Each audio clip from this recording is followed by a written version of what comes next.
నమస్తే ఫ్రెండ్స్, మన అమ్ములు హోమ్ ఫుడ్స్కి స్వాగతం. ఈరోజు మనం చాలా సింపుల్గా ఇంట్లో ఉన్న కూరగాయలతోనే సూపర్ టేస్టీ వెజ్ పులావ్ ఎలా చేయాలో చూద్దాం. కర్రీ లేకుండానే తినే అంత రుచిగా ఉంటుంది. చిన్నవాళ్ళ నుండి పెద్దవాళ్ళ వరకు అందరూ చాలా ఇష్టంగా తింటారు. ముందుగా ఒక కుక్కర్ పెట్టుకొని అందులో ఒక స్పూన్ నెయ్యి, కొద్దిగా ఆయిల్ వేసుకోవాలి.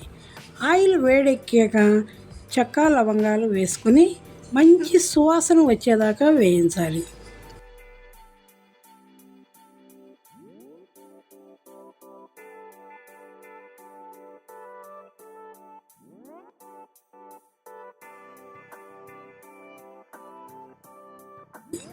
తరువాత పచ్చిమిర్చి, బంగాళాదుంప, క్యారెట్ వేసుకొని 1 నిమిషం పాటు వేయించుకోవాలి.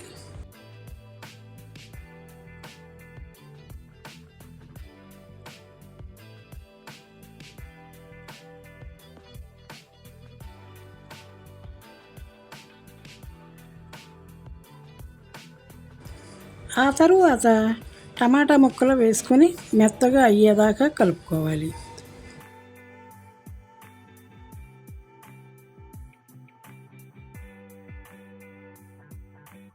ఇప్పుడు అల్లం వెల్లుల్లి పేస్టు వేసుకొని పచ్చి వాసన పోయేదాకా వేయించాలి. తరువాత ఉప్పు, కారం, కొద్దిగా పసుపు, గరం మసాలాలు వేసుకోవాలి.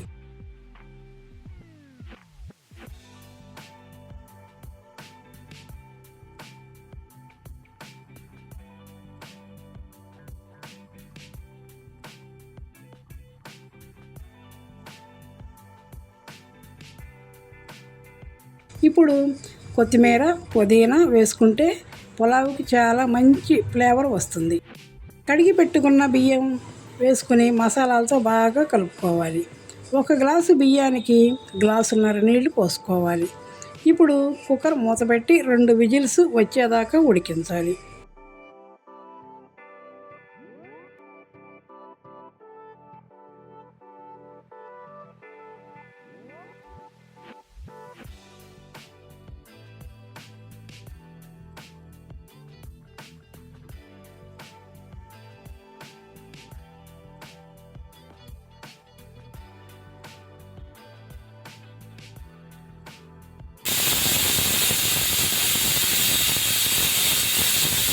అంతే ఫ్రెండ్స్, చాలా ఈజీగా చాలా టేస్టీగా వెజ్ పులావ్ రెడీ. మీకు ఈ రెసిపీ నచ్చితే వీడియోకి లైక్ చేయండి, షేర్ చేయండి. ఇంకా ఇలాంటి మరిన్ని వంటల కోసం మన ఛానల్ని సబ్స్క్రైబ్ చేసుకోండి.